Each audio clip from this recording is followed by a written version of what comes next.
17절부터 제가 읽겠습니다. 미련한 자들은 그들의 죄악의 길을 따르고 그들의 악을 범하기 때문에 고난을 받아 그들은 그들의 모든 음식물을 싫어하게 되어 사망의 문에 이르렀도다. 이에 그들이 그들의 고통 때문에 여호와께 부르짖음에 그가 그들의 고통에서 그들을 구원하시되 그가 그의 말씀을 보내어 그들을 고치시고 위험한 지경에서 건지시는도다. 여호와의 인자하심과 인생에게 행하신 기적으로 말미암아 그를 찬송할지로다. 감사제를 감사제를 드리며 드리며 노래하며 그가 그가 행하신 행하신 일을 일을 선포할지로다. 아멘. 할렐루야. 예, 우리 자유사랑 가면 인사하겠습니다. 잘 오셨습니다. 이제 연휴 이제 공휴일이 끼어서 그런지 이제 많이들 출타하신 것 같습니다. 다들 출타하고 싶으셨죠? 갈 곳이 없으셨다고요? 출타하고 싶으셨지만 또 이 기도의 자리를 지키러 나오신 여러분들을 주님의 이름으로 축복합니다. 우린 지난 시간에 인생의 쇠빗장과 사슬에 매인 사람들에 대해서 살펴보았습니다. 하나님으로부터 자유롭고 싶어서 떠났지만 오히려 인생의 쇠빗장과 쇠사슬에 갇혀 있는 사람들, 자유롭고 싶어서 떠났지만 오히려 갇힌 인생, 우리가 그런 것들을 살펴보면서 그 모습이 혹 내 모습이 아닌가 이렇게 한번 우리가 살펴보았었죠. 오늘은 세 번째로 이 시편 107편에 나오는 세 번째 부류의 사람, 사망의 문에 이른 자들을 살펴보고자 합니다. 18절에 보시면 사망의 문에 이르렀도다 이렇게 되어 있습니다. 그들은 그들의 모든 음식물을 싫어하게 되어 사망의 문에 이르렀도다. 음식물을 싫어하게 되었다고 되어 있습니다. 그러니까 식욕을 잃었다 이런 의미도 될 것이고, 혹은 음식을 못 삼킬 정도로 정말 고통스러운 위기에 처해 있다 이렇게도 볼 수가 있겠죠. 그래서 이 사망의 문이라는 것을 어떤 학자들은 말 그대로 지금 이 사람이 죽을 병에 걸렸다, 죽을 병 이렇게 보는 견해도 있습니다. 그렇다면 그 이유가 뭘까? 이제 17절을 다시 보면 미련한 자들은 그들의 죄악의 길을 따르고 그들의 악을 범하기 때문에 고난을 받아 이렇게 되어 있습니다. 그 이유가 뭐라고 나와 있죠? 죄 때문이라는 거죠. 죄악의 길을 따르고 악을 범했다는 겁니다. 근데 제가 이제 노파심의 말씀을 드립니다만 종종 그런 말씀을 드리죠. 그렇다면 모든 중한 병은 다 죄로 인한 것인가? 아닙니다. 그렇죠? 당연히 아니죠. 우리가 이 병과 죄의 관계를 잘 이해해야 되는데요. 일단 우리가 죄라고 할 때 이 죄는 이제 원죄와 자범죄로 나눠지죠. 원죄와 자범죄로 구분이 됩니다. 근데 모든 병은 사실 이 원죄의 그 뿌리를 두고 있는 것은 맞아요. 이것은 근데 뭐 병뿐만 아니라 우리가 인생에서 경험하는 모든 고통과 고난의 문제가 다 그런 겁니다. 그리고 이것은 개인의 자범죄의 정도에 따라서 그 정도가 더 크게 드러나기도 하고 작게 드러나기도 하는 거죠. 무슨 말인가 하면 이 자범죄라는 것은 우리가 살면서 짓는 죄 아닙니까? 그러니까 원죄는 타고난 죄이고 자범죄는 우리가 살면서 짓는 죄이기 때문에 이 자범죄의 직간접적인 영향으로 인해 우리가 질병을 얻을 수도 있다는 겁니다. 물론 그렇다고 해서 큰 죄를 지으면 그럼 큰 병을 얻고 작은 자범죄를 지으면 작은 병을 얻는 까지 그런 건 아닙니다. 왜냐하면 우리 모두가 다 자범죄를 짓고 살고 있기 때문에, 그러니까 우리 모두가 자범죄를 짓고 산다는 게 무슨 의미냐면 이런 거예요. 때론 내가 아무리 상대적으로 남들보다 좀 이렇게, 그러니까 우리 인간적인 기준으로 봤을 때 말입니다. 적은 죄를 지었다 할지라도 타인의 어떤 적극적인 죄로 인해서 주변 어떤 사람들의 적극적인 죄가 있을 수 있잖아요. 그런 죄로 인한 결과 때문에 그 피해를 내가 보는 경우도 있는 거예요. 그렇게 병이 생기는 경우도 있는 겁니다. 예컨대 나는 평소에 건강관리를 잘했습니다. 근데 좀 약간 넓은 범위에서 봤을 때 환경을 생각하지 않는 기업들의 그런 이기적인 경영으로 인해서 온갖 유해한 환경 호르몬이 막 주변에 노출이 되는 거죠. 거기에 내가 노출되는 겁니다. 그럼 내가 병에 걸리는 거예요. 왜 걸렸는지 모르는데 걸리는 거예요. 그런 경우도 있죠. 혹은 누군가의 음주운전으로 인해 내가 큰 해를 당할 수도 있습니다. 사고를 당할 수도 있다는 거예요. 예. 또 의료 과실로 인해서 내가 또 아플 수도 있는 거죠. 혹은 잘못된 건강 상식으로 인해 이게 참 애매한 건데 우리 어머니들의 잘못된 이 건강 상식으로 인해 그동안 우리 자녀들에게 안 좋은 것들을 많이 먹였을 수도 있습니다. 그랬을 수 있잖아요.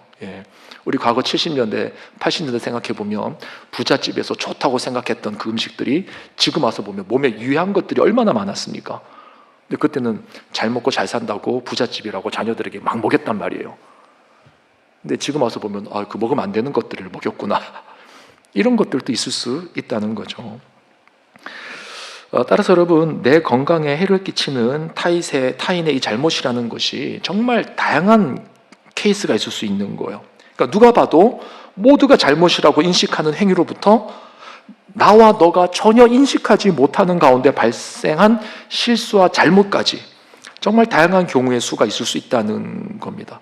그래서 경우에 따라서는 이런 것들은 이제 당장에 발견되는 것이 아니라 오랜 시간이 지나고 나서 드러나는 경우도 많아요. 그렇기 때문에 우리가 정확하게 내게 찾아온 이 병의 원인이 정확히 뭔가 이거 찾기가 어려운 겁니다. 여기에는 여러 가지 복합적인 요인들이 이제 깔려 있는 거죠. 근데 이러한 복합적인 요인들이 발생하는 것 자체가 이제 따지고 보면 이제 다 아담이 지은 원죄의 산물이라는 거예요. 산물. 그래서 우리는 너와 나의 어떤 자범죄가 이 병의 직접적인 원인이 되었다고 함부로 단정짓기가 참 어렵다는 말씀이죠. 우리는 그저 그 병의 증상과 그 증상을 야기시킨 의학적인 그 원인만을 발견하고 또 그것을 진단하는 의사의 소견을 듣고 그냥 받아들이는 것뿐이에요. 그래서 병에 걸린 겁니다. 그러면 그렇구나, 받아들일 수밖에 없죠. 뭐 다른 거 내가 도리가 없지 않습니까? 자, 그리고 또 다른 한편으로 이 병이라는 것은 우리의 죄와 무관하게 어떤 성경에 보면 연단의 목적으로 주어지는 경우도 있지 않습니까? 여기에는 뭐 그리 긴 설명이 필요 없고요. 간단한 예만 들려드리면 되는데 욥 어땠습니까? 욥이 온몸에 욕창이라고 하나요? 막 종기가 나고 뭐 장난 아니었죠. 그 병든 거잖아요.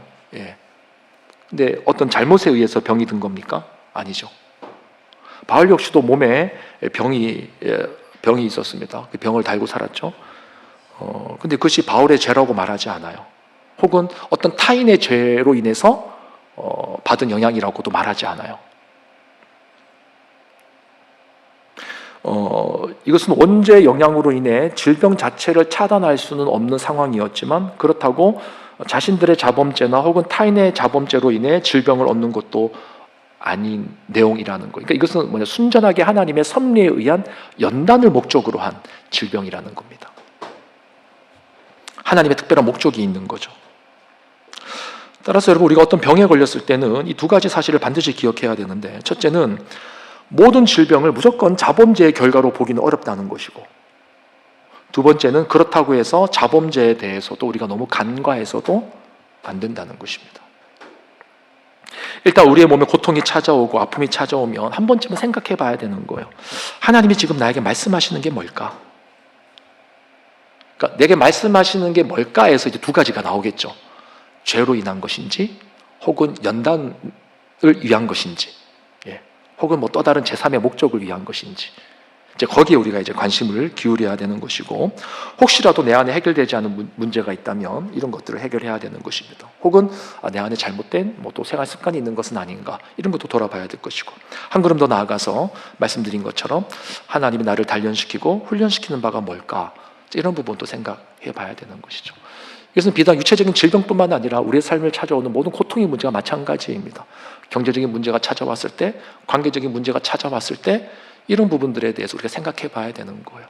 모든 것이 자범죄의 직접적인 영향이라고 말할 수는 없지만 원죄의 영향 아래에 있는 것은 분명한 것이기 때문에 그런 부분들에 대해서 하나님 앞에 우리가 한 번 더 묻고 또 우리의 삶을 또 재정립할 필요는 있는 것이죠. 제가 지금 말씀드리고 싶은 것은 뭐냐면, 앞서 말씀드린 이런 모든 상황들이 현실적으로는 우리가 다 판단할 수 있고 그 자리에서 바로바로 캐치해낼 수 있는 것이 아니기 때문에 함부로 판단하지 말라는 거예요. 함부로 판단하지 말라는 거. 제가 이 말씀을 이제 미리 드리는 이유는 뭐냐면 오늘 본문에서 세 번째 부류에 나오는 사람이 이제 고통을 당하는 이유가 뭐냐라고 했을 때 이 사람이 직면한 그 원인은 바로 죄 때문이기 때문에 그런 거예요. 제가 앞에 이 설명을 하지 않고 이 이야기를 할 경우에 또 자칫 여러분들이 오해할 수 있기 때문에 목사님이 내가 이제 죄 때문에 병들었다고 말씀하시는구나 이렇게 여러분들 오해하실까봐 제가 높아심에 앞부분 이 부분을 먼저 말씀을 드리는 겁니다. 자, 다시 본문으로 돌아와서요. 오늘 본문에서 말하는 이 이제 죽음에 이르게 하는 이 병의 원인은 안타깝지만 죄로 인한 것이다. 이렇게 본문이 우리에게 말해주고 있어요. 근데 여러분 오늘 본문의 포커스는요, 단순한 죄 때문에 죽을 병에 걸렸다 이것은 아닙니다. 핵심은 뭐냐면 이 사람이 미련하여 사망에 이르는 고통에 이를 때까지 전혀 자신의 죄를 깨닫지 못한 상태로 그대로 지나갔다는 것. 그게 이제 여기 첫 번째로 시작하는 핵심이에요. 17절을 다시 보시면 미련한 자들은 그들의 죄악의 길을 따르고 그들의 악을 범하기 때문에 고난을 받아 그들은 그들의 모든 음식물을 싫어하게 되어 사망의 문에 이르렀도다. 이런 거죠. 지금 이들은 죄악의 길을 가는 자들입니다. 적극적으로 악을 행하는 사람들이었다는 거예요. 그런데 이것을 깨닫지 못하는 겁니다. 언제까지 깨닫지 못했나? 사망의 문에 이를 때까지 깨닫지 못했다는 거예요. 그러니까 갈 때까지 갔다는 겁니다.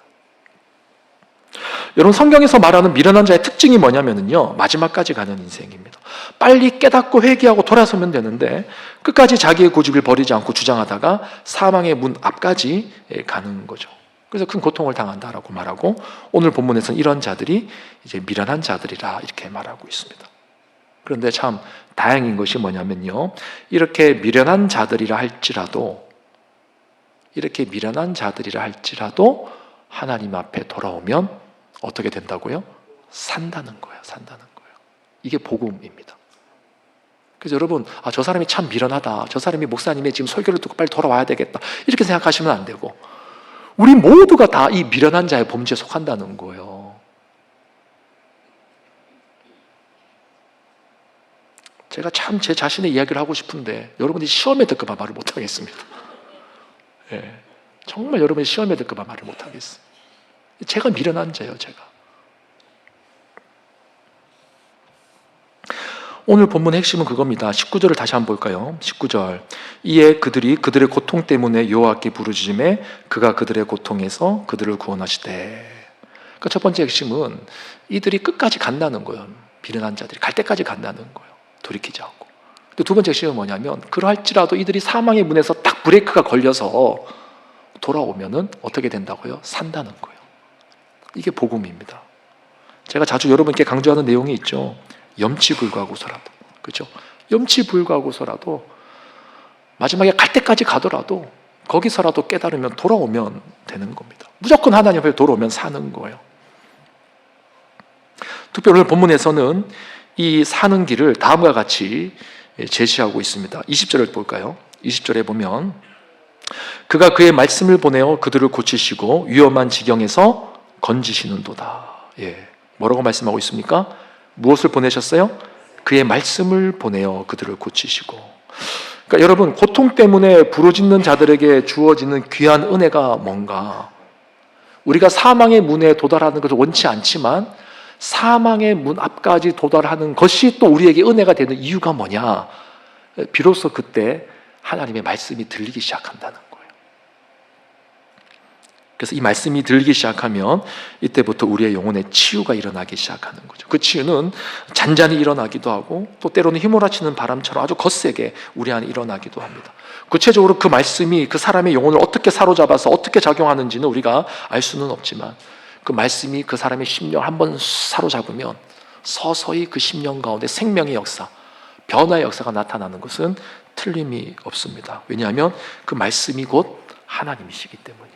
요한복음 1장에 보면 말씀이 육신이 되어 우리 가운데 오셨다 이렇게 말씀하시죠. 그래서 하나님의 말씀이 하나님이시라고 성경이 우리에게 말하고 있습니다. 그래서 그 말씀이 우리 안에 들어온다는 것은 우리가 하나님의 주권 안으로 들어간다는 거죠. 그러니까 쉽게 말하면 하나님 앞에서 깨갱한다는 거예요. 이제는 하나님 앞에서 깨갱하고 하나님 하나님 뜻대로 하십시오. 내가 순종하겠습니다. 따라가겠습니다. 하나님 전적으로 하나님 앞에 돌이키겠습니다. 이게 되는 거죠. 그러니까 말씀에 대한 전적인 순종은 결국 하나님의 주권에 내 자신을 완전히 굴복시키는 것과 같은 거예요. 그때 이제 치유의 역사가 나타난다, 이렇게 말씀하는 것입니다. 그런데 이 말씀의 역사, 이 말씀의 은혜가 어떻게 시작이 되는가 하는 것을 오늘 본문이 우리에게 또 말해주고 있죠. 그게 뭐냐? 바로 여호와께 부르짖을 때 시작된다는 거죠. 19절 다시 보시면, 이에 그들의 고통 때문에 여호와께 부르짖음에 그가 그들의 고통에서 그들을 구원하시되 말씀을 보내주신 거죠. 여러분, 우리가 살아가면서 오늘 본문에서와 같은 이 고난과 고통이 전혀 없으리라는 법이 없습니다. 우리 역시도 동일한 모습으로 하나님의 징계를 받을 때가 있는 거죠. 그러나 중요한 것은 우리가 부르짖을 때 하나님께서 반드시 들으신다는 거예요. 반드시 들으시고 말씀을 보내어 주십니다. 말씀을 보내어 주시고 우리를 치유하시는 거죠. 그래서 여러분, 기도, 말씀, 그리고 치유, 보통 이 순서대로 진행이 되더라고요. 하나님 앞에 부르짖습니다. 막 부르짖다 보면 어느 순간 목사님의 말씀이, 설교 말씀이든 아니면 혼자 개인 말씀을 묵상하든 뭐 다른 매체를 통해서도 어쨌거나 하나님의 말씀이 확 들어올 때가 있어요. 아, 저 말씀이 내게 하시는 말씀이구나. 그러니까 말씀을 받는다는 게 왜 중요하냐면, 말씀이 들어오면 이제 내 인생의 해석이 달라지기 때문에 그렇습니다. 말씀이 없이는 내 생각으로 내 인생을 해석하는데, 말씀이 들어오면 그 말씀으로 내 인생을 해석하는 거죠. 그러니까 하나님의 해법이 보이기 시작하는 거죠. 하나님의 길과 나의 길이 다르다는 게 그때 깨달아지는 겁니다. 그래서 내 길을 버리는 거예요. 내 길을 버리고 이제 하나님의 길을 따라가면 이제 생명의 문이 열리는 거죠. 내 길을 따라가면 사망의 문인데 말씀의 길을 따라가다 보니 생명의 길이 열린다, 이렇게 말씀하는 것입니다. 여러분, 말씀을 정리합니다.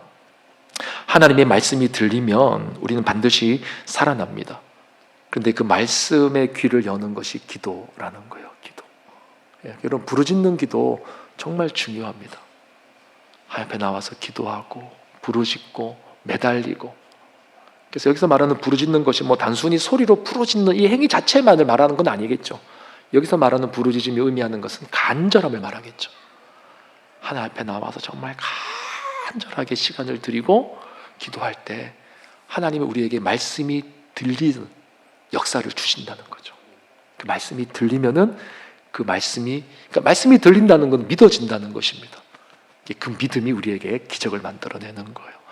그래서 오늘 이 밤에 우리가 기도할 때, 하나님, 내 삶에 이런 문제들이 있는데 하나님 도와달라고, 살려달라고, 나는 이 문제의 원인을, 혹시 내가 이 문제의 원인을 내가 잘못 원인을 진단하고 있다면 하나님 깨닫게 하여 주시고 교훈하여 주셔서 하나님의 말씀으로 내 삶을 재해석할 수 있는 은혜를 달라고 간절히 부르짖으십시오. 그때 우리 가운데 놀라운 회복의 역사가 나타낼 줄로 믿습니다. 우리 이 말씀 붙들고 이 시간 함께 우리 찬양하고 기도하겠습니다. 예수 나의 좋은 치료자, 말씀이 육신되어 오신 예수 그리스도가 우리를 치료하심을 믿고 우리 찬양하고 함께 기도하겠습니다. 예수 나의 좋은 치료자, 예수 나의 좋은 치료자, 그의 눈이 머문 곳은 나의 슬픔과 고통, 고개를 들어 그의 눈을 볼 때에 나가라네.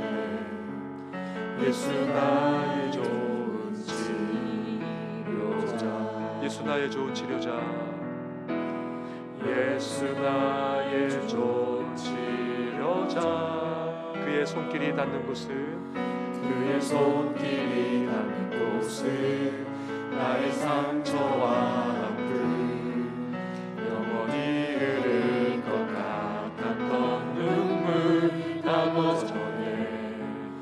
예수 나의 치료자. 우리 처음부터 다시 한 번 더 고백합시다.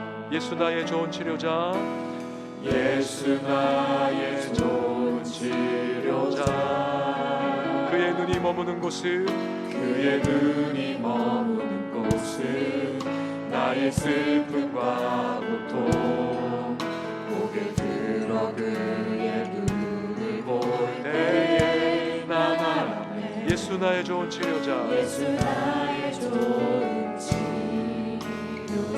예수 나의 좋은 치료자, 예수 나의 좋은 치료자.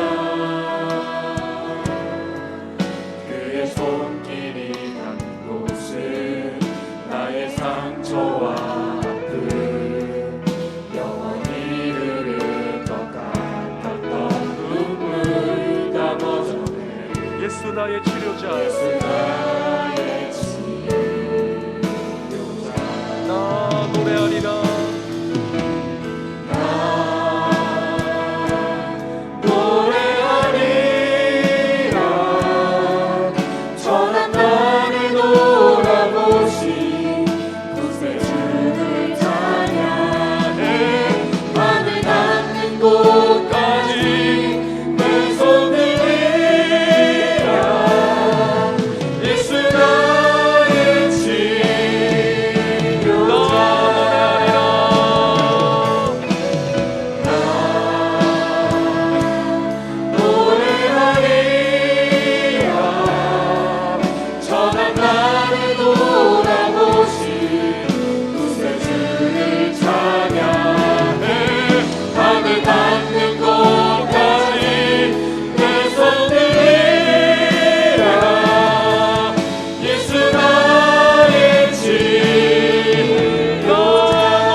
마지막으로 말씀 붙들고 우리 기도합시다. 각자의 기도 제목으로 기도하실 때 하나님, 내 인생 가운데, 내 자녀들 가운데, 내 가정 가운데 하나님 풀리지 않는 문제가 있고 어려움이 있습니다.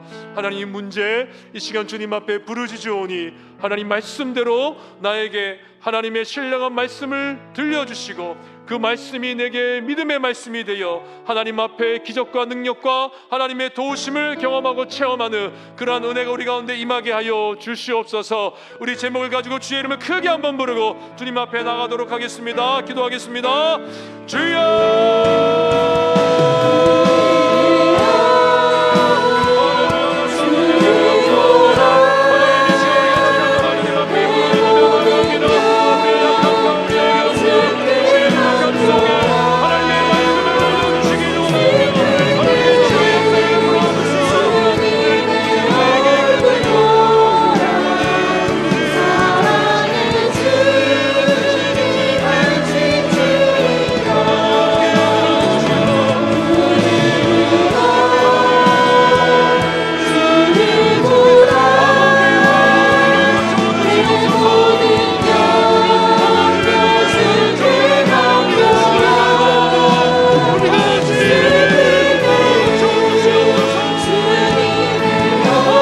나를